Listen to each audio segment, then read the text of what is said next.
Joined us online for this Sunday morning meditation, a meditation of life, of love, of well-being, a meditation to help us come into the place of our highest and greatest vision of ourselves.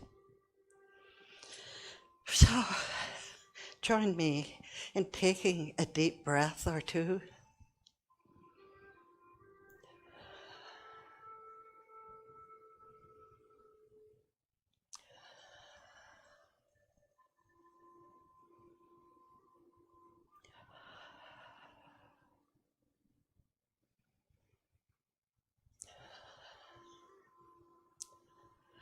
And with the in-breath, know that you are breathing in life.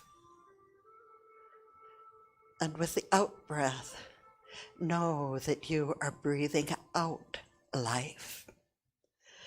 For the oxygen we take in from the atmosphere nourishes us. The carbon dioxide that we breathe out nourishes plant life. So it is a perfect circle, a perfect regeneration with every breath. And I know that with every breath that I draw, I am taking in all there is, all there ever has been, because that which I know as God or Spirit, universal mind, is in the very air that I breathe, in every cell of this body, in my busy human mind. That which I know as universal is not restricted to myself or to Reverend Tress or Reverend Valentine, Reverend Gail, Reverend Joanne. That which I know is universal. It is the heartbeat and the livingness of every being. It is at the center of everything. It is at the center even of what we call the COVID virus. It is at the center of the people who have done what we call hateful things. But it is still there, an ember that needs to be encouraged, because sometimes it gets walled up with fear, anxiety, distrust, worry, and the lack of knowing. But the spark is still there.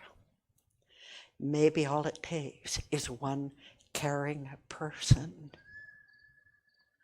to fan that spark into flame, to help it to emerge into the person's outer being, so that they too reflect the glory and the wonder and the joy and the love that God is. Today, I look within my own self.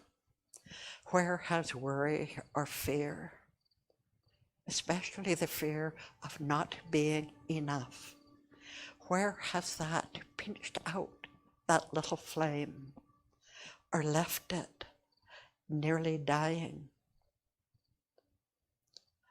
What can I do to fan the flame, to help it to emerge as a bright light?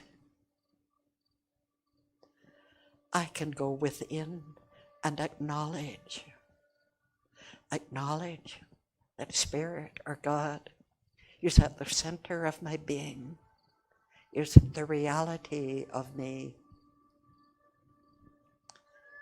I can go within and say, today I practice being a light in my world. Today I practice being myself, not the self who was cramped and imprisoned by false ideas of being too big or too small, too smart or not smart enough, to this or to that. And I practice being myself exactly as I am created to be. And I live a higher vision of myself. I live myself as I was meant to be, as I was ordained to be from the beginning of time. The spirit within me is always alive, awake, and aware, and needs only my recognition of it, my acknowledgement, my opening to it, to let it burst into the beauty that always has been in truth. All it takes is my willingness. All it requires is that I open myself to a greater and higher idea.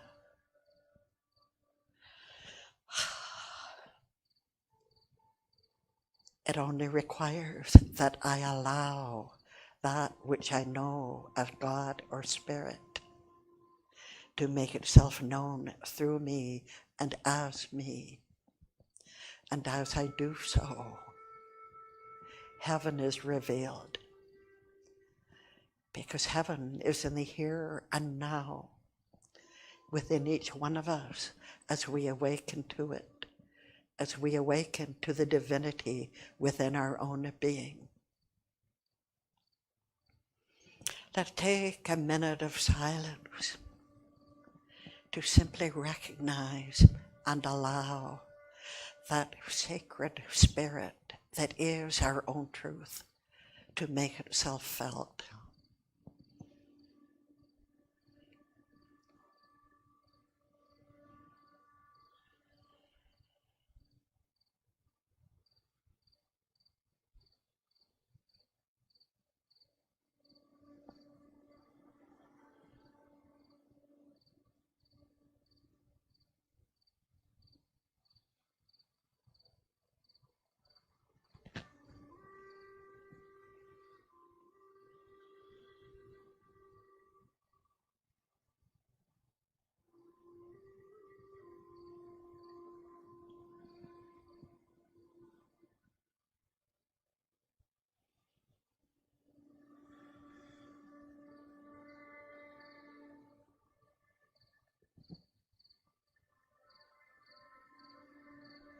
And as I accept that gift of spirit, making itself felt in me, through me, and as me, then a greater life emerges. A greater life as I practice being that self that knows itself, that knows its source, that knows the light within, that knows that it is called upon only to live the highest and greatest ideal of itself.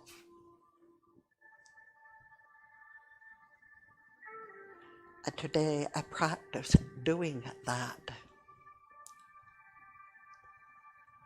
I practice being the being that was created to be me, without all the false ideas and negative messaging that I've picked up as a child, as an adolescent, as a young adult, and continuing throughout my years, throughout the long years. There have been so many messages that have been untrue, that have been unhealthy, that have been untrue, that have belittled and made little. And so I say no more. Today is the day I let go of all of those old messages and embrace the new and the fresh and the whole. Today is the day I embrace the divine of myself. Today is the day I let my light truly shine. The day that I let it be a beacon. And as I know this for myself, I know that the words I speak are the truth of every being. So if you can accept these words as your own truth, make the decision to live today as the spiritual being you were born to be, with all of the power and the glory and the love and the joy, the abundance and the well-being and the loving relationships that you were created to experience.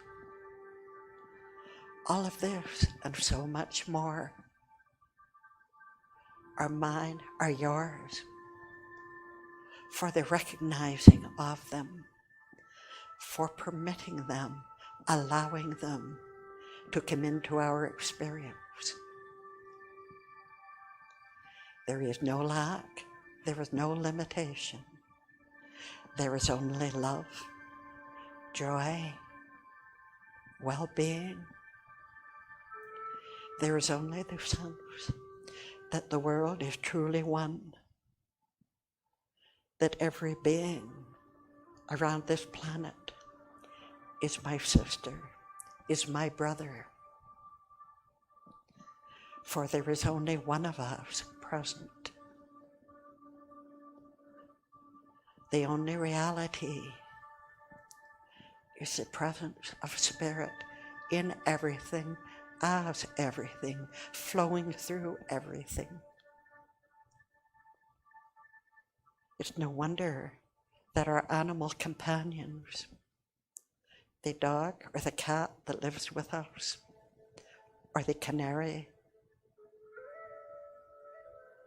every creature, great and small, has the same current, the same vibrancy of God flowing through them.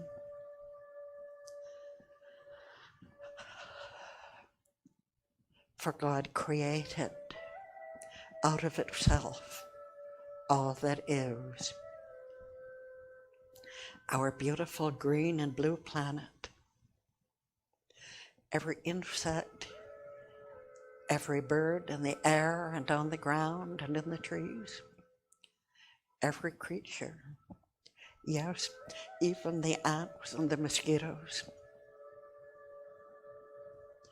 the elephants and the mice, the hippopotamus and the whale.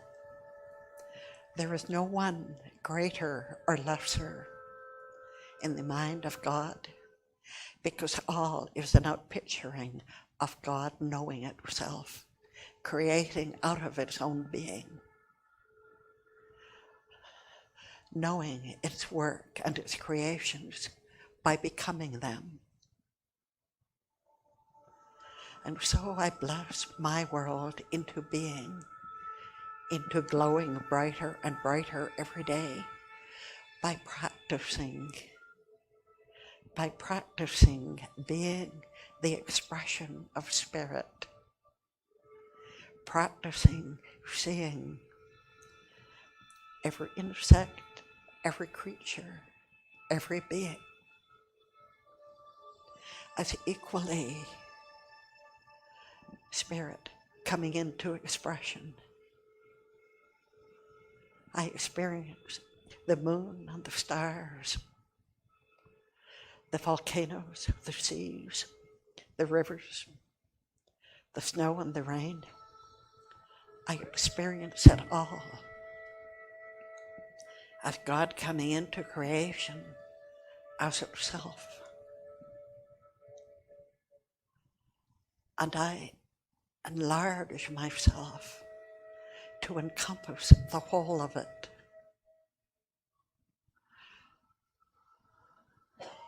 I know God and only God at the center of my being, available to me, not every hour of the day, every minute, every second, every millisecond, as I make the choice to practice being myself today. And as I do that, I remind myself, thou art that which I am. I am that which thou art. There is no other. There is only this basic understanding, this basic eternal truth. Thou art that which I am. I am that which thou art. Right now, always has been, always will be, and so it is. And now I will play the bowls for a minute or two, then Reverend Tress will open our service.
Good morning, I'm Reverend Tress Phillips, and I want to thank you and you and you and you for taking the time to be here and listen to the Red Deer Center for Spiritual Living Sunday service.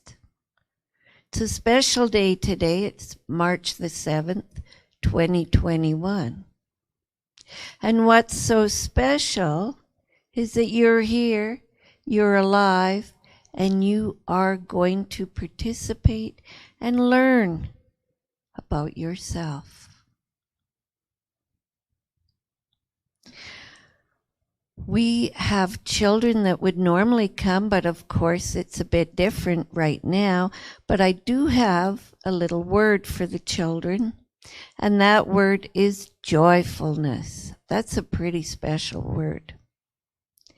And I will read to you our little message for the children. Without inner joy, all our feelings go up and down depending on what is happening on the outside. If we are joyful, things still happen.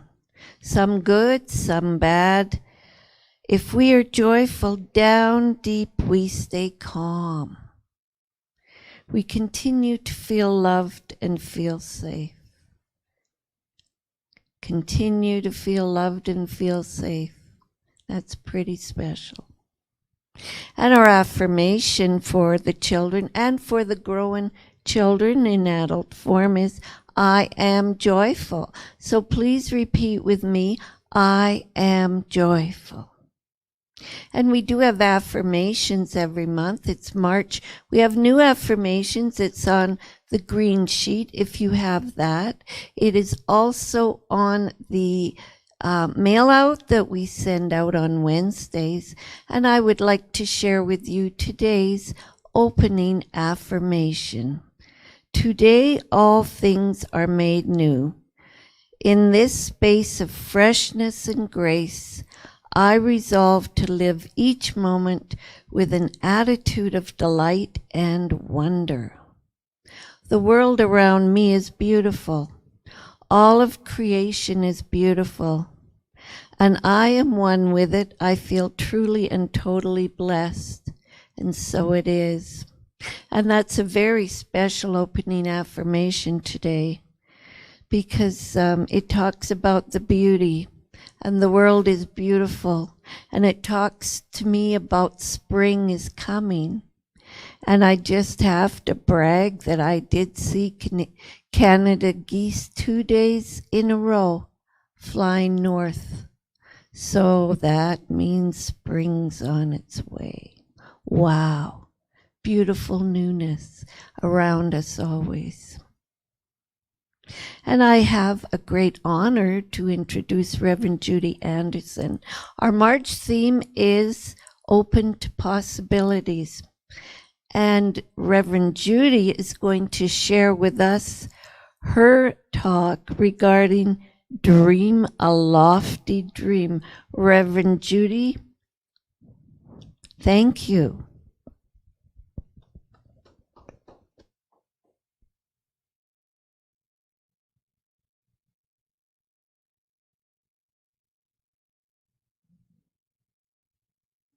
Is it? There we go. So dreaming a lofty dream. And the second title, or the one that had been suggested, is Living in the Question. And we'll get around to that a little bit later.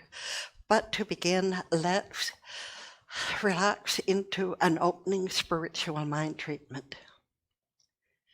Right here and right now, in this moment, I feel the presence of Spirit, of God. I know it as the truth of me, as the truth of every being, as the truth that every person within range of this broadcast, every being around our planet. And right here and right now, I speak my word for those who have been suffering from illness of any kind, from poverty, from hunger, from lack of shelter. And I speak my word and say, there is a power and a glory and a wonder within everyone. And I choose to know that a higher and greater experience can emerge into the life of anyone who opens themselves to it. I speak my word and know greater health, greater well-being, greater abundance, greater joy, greater health for myself, for you. I ask you to embrace it. And as I speak these words, I allow them to come into my experience, to express themselves through me as my highest and greatest good.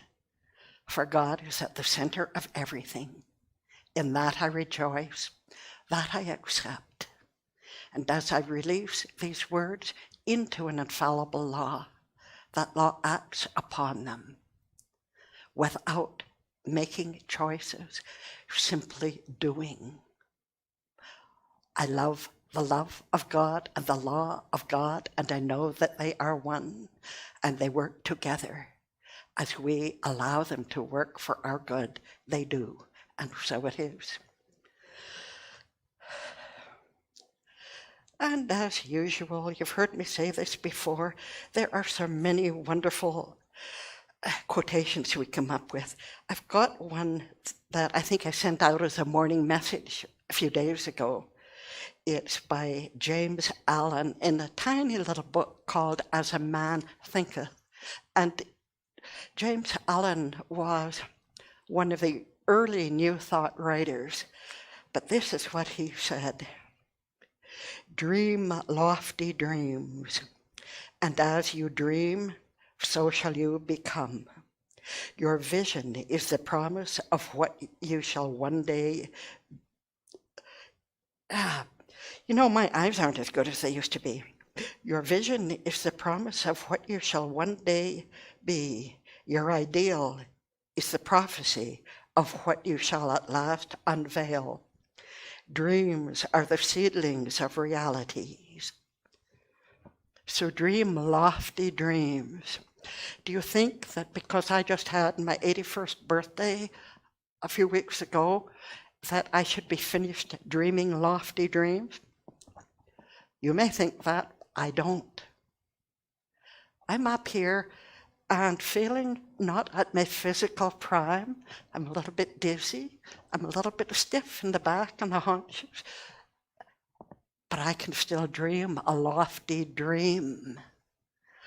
I can dream the lofty dream of Spirit's idea of me, rather than just my mortal idea of me as an old lady. I can dream the dream of Spirit knowing itself as me and forming a pattern for that dream of myself living the vision that Spirit has for me. And that leads me into the two terms, visualization and visioning. And some sources say that visualization has to be based on your actual experience. I can visualize something I have experienced or something that I desire to have. If I want a new car, I can create a mental mold for that new vehicle. I can visualize myself sliding into the leather seat, and maybe it's a deep, rich brown, or maybe it's a deep, peaceful blue. I visualize the color. I see the displays in front of me. I adjust the seat. It is so comfortable. It fits the contours of my back perfectly. At last, I turn the key or press the button to turn it on. And it sounds wonderful. It's purring. And as I visualize every detail of that vehicle, and if I do that over and over and over, eventually that vehicle in some form will come into my experience. Trust me, I've done it. It works. That is a visualization. And that is where we create a particular mold of what we want and wait for Spirit to fill it. I don't know how many of you had the kind of experience I did as a child, but when I was 8, 9, and 10, we didn't have computers and we didn't have television. And during the summer holidays, my mom was quite smart. She sent us to what was called Vacation Bible School, which was at the Salvation Army. And at Salvation Bible School, yes, we learned lots of Bible verses. It's one of the reasons I still know a lot of Bible verses. But they also did crafts with us, and one of the crafts was working with plaster of Paris, and we'd get a mold. It might have been a mold for a plaque that showed a pot with a flower growing out of it. And we would mix up the plaster of Paris with water, and we would pour it into the mold, and then we'd go on with the rest of our class. And after a while, that mold had formed itself solid, and we could turn it out of the rubbery mold. And there was this thing that we had created. but we had to have visualized it before it could come into being. We had to have the mold. And there we have this thing, and now we can paint it, and that's fun too. Paint all over everything. So that was just one of the activities. And so if you need or require or desire a change in your physical experience, a home, a vehicle, greater health, greater something, a bigger bank account, you can visualize, you can create a mental mold for that which you desire and ask for it to be filled. Not ask, declare that it is being filled by that law that hath no choice but to say yes. If you create the mold, and if you believe and accept that there is a power greater than you are reacting to your thoughts and firm beliefs, then that vehicle or that home, whatever it is, will come into your experience.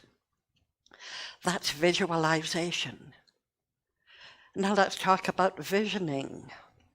Visioning is a little bit different. For in visioning, we ask the question. We don't state a desire. We go into our closet and close the door, or wherever we do our prayer work, our science of mind, spiritual work. And we go in there in the quiet and we say, Spirit, show me Spirit's highest idea of my way of being. What is Spirit's idea of Judy Andersen? What is Spirit's highest and greatest idea of me? Ask yourself, not just what can I do today to be more spiritual or to have a richer or more joyful experience, but what is Spirit's idea for me? And that's a bit challenging. When I say that to myself, I get a little bit of, oh, wow. If I truly ask that and accept it, maybe it'll present something that looks too big to me. Maybe it'll present a picture, an image of something that is like a mountain to climb. But you know what? It starts in gradual steps. I think I've told you before that when Tress and I and Reverend Gail were doing the ministerial training, in the second year, we were nearly ready, we were nearly finished, but our pastor, Reverend Leslie Scott Harold at the time, went into the hospital for back surgery. And this was, in about this time of year, maybe it was in March. And before he went in, he said, Judy, I've got a unit and a half left to teach of first year science of mind. Would you do that for me? Would you take over those classes? And I gulped. And I said, all right. And that meant that I got to go and meet with a group of people who were learning what I had learned a few years previously. And at that time, first year meant 4 8-week units that we called Science of Mind, 101, 102, 103, 104. Basic science of mind stuff, but very beautiful. And so I taught that, what was it, for about 12 weeks of that. And the time was coming up. We wrote our ministerial exam, which was a 2 or 3 hour exam and pretty demanding. And that was fine. I'm good at writing exams, so I got a really good grade on it, and I was very happy with that. But until I had taught those weeks of science of mind, I thought that was the finish, that I had done the program and I had learned more and was into our philosophy more deeply. But then I taught those classes, and after I had taught those, I said to myself, if there is no other way, if I have to become a minister in order to keep teaching science of mind, well, then I'll go through that last phase that we call intensives. And that meant a week down in Monterey, which is very beautiful, and taking classes from 9 in the morning till 9 at night, and going for an oral interview with senior personnel at the top of science of our Centers for Spiritual Living. So Tress and I both went at the same time, and that was wonderful. And so I became a minister. But teaching science of mind was what I am quite sure now was Spirit's highest idea for me. That was Spirit's highest idea for me, and I've never really looked back from that. I can enjoy doing some studying and some inner research to create a talk for a Sunday morning. But in reality, if we are open, if we are willing to open ourselves to something that might be a little bit daunting, a little bit, but can I do that? Then maybe we find something greater. We find that whatever you want to call it, universal spirit, universal mind, creative mind, or God, has something greater. It has its own idea of the being that was created as me can do next, that can live a greater and higher truth. And it doesn't really have anything to do with that new car, although that may come along too. But imagine just going within. I always say, inquire within. And if you have the courage, ask the question. And if I turn my iPad back on, I can find out what the actual question is. Ask yourself, what is Spirit's highest vision of itself as me? What is Spirit's highest vision of itself as me? And if you have the courage to do that and mean it, you may get a surprise. You may find that Spirit's highest and greatest idea of itself, expressing as Susan, or as Reverend Tress, or as Dale, or as Linda, is some totally different thing. Something you had never thought, had never dared yourself to own, even if it had been slumbering somewhere in your soul. So ask yourself the question and dream a lofty dream. Can your dreams be lofty enough to support that vision for yourself? Another quotation that I had sent out sometime during the past week by Swami Vivekananda: dare to be free, dare to go as far as your thought leads, and dare to carry that out in your life. It all goes together. And another one by James Allen: cherish your visions, cherish your ideals, cherish the music that stirs in your heart, the beauty that forms in your mind, the loveliness that drapes your purest thoughts. For out of them will grow all delightful conditions. If you but remain true to them, your world will at last be built. Seemed every time this week I went looking for a message to send out in the morning, I found one that fit this topic. Dream a lofty dream.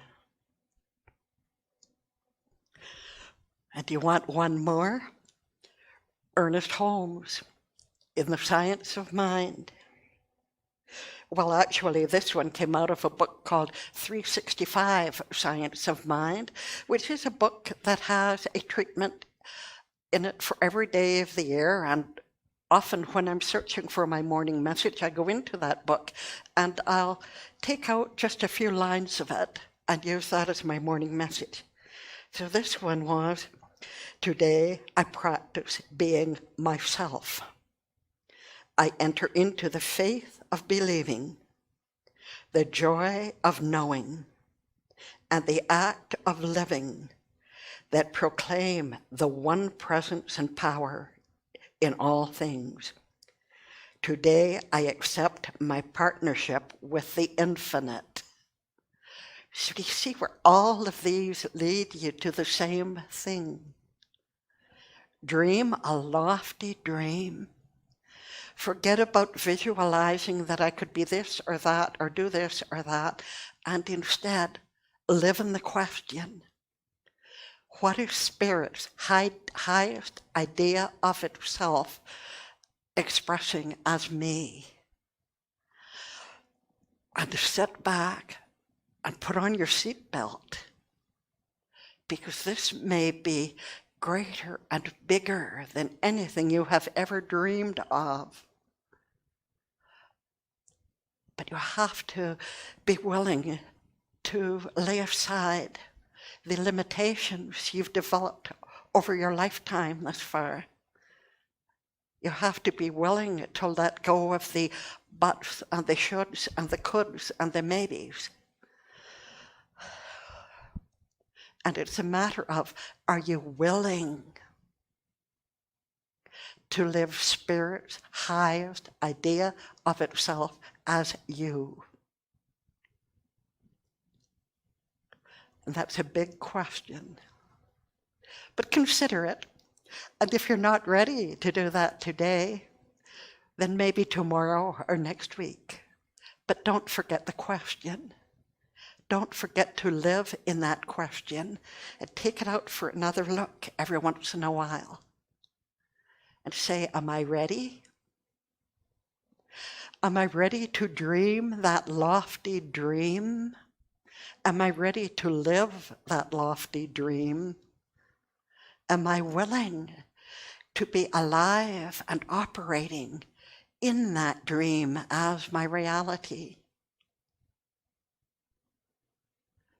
That is the question, because we can all dream.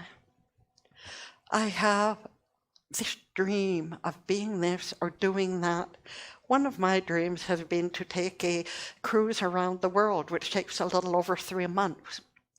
And you know what? It's quite possible that I will never do that. That may be a lofty dream that will remain a dream. However, I'm still open to the possibility. I'm only 81. Maybe I'll do that when I'm 91. Dream the dream. And that one would be more of a visualization, because I've had the experiences of cruising and the idea of cruising around the world.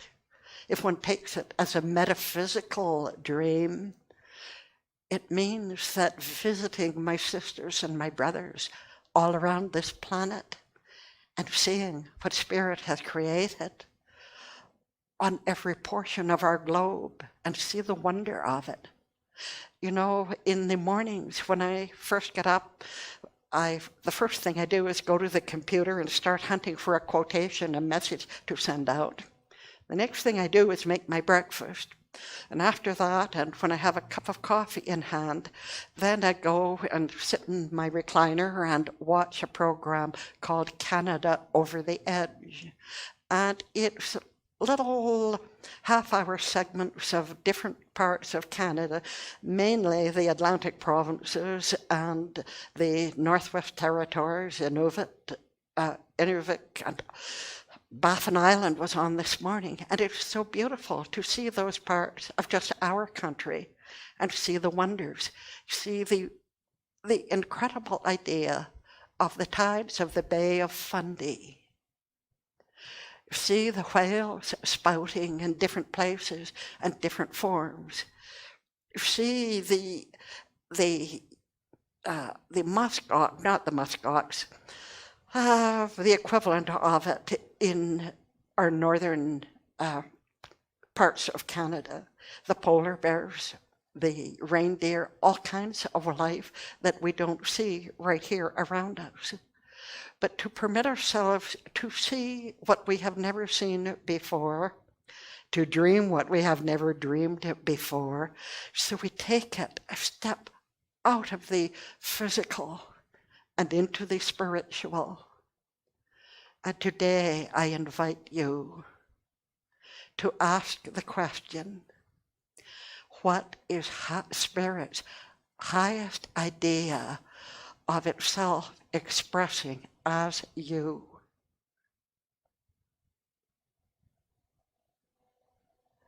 If you are willing, go into your closet, shut the door, and ask. I always think of a little sign saying, inquire within. And with that, I am putting myself out there, and I am going home to inquire within, to ask if Spirit has a new message for me, to ask what it is that is Spirit's highest idea of itself expressing as me. And so it is.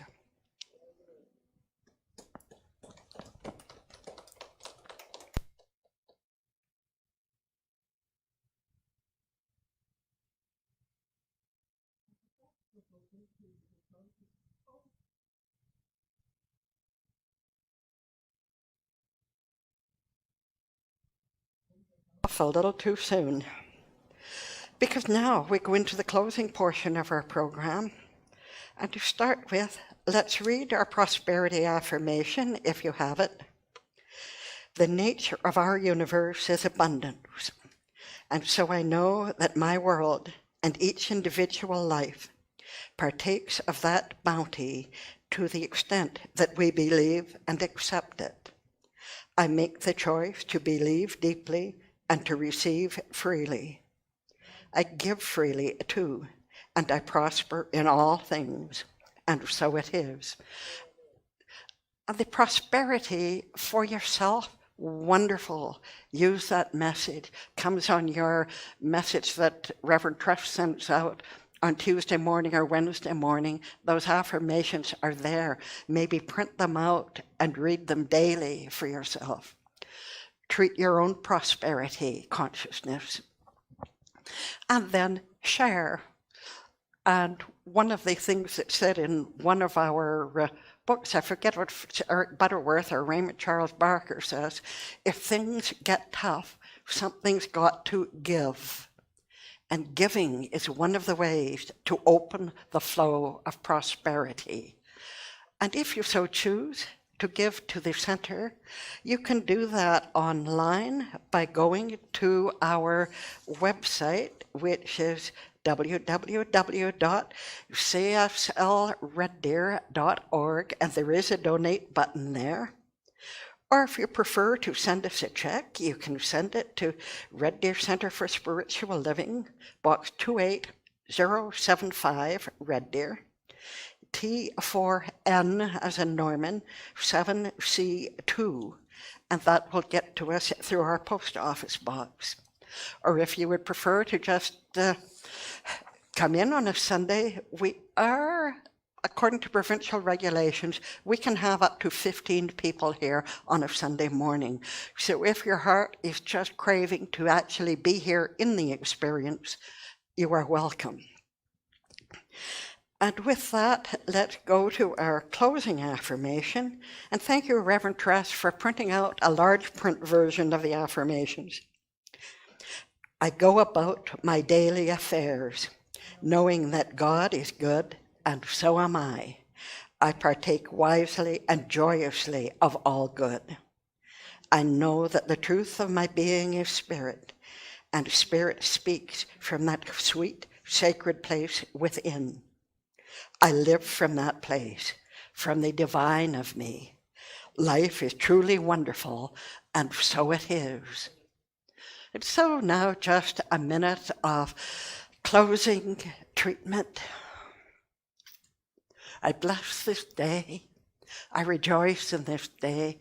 I rejoice in knowing that Spirit is not far off, but is within, waiting to be invited to a picture into the outer experience, knowing itself through me and as me. I give loving thanks that knowing this makes it so. I know it, and it is so, and so it is. Thank you.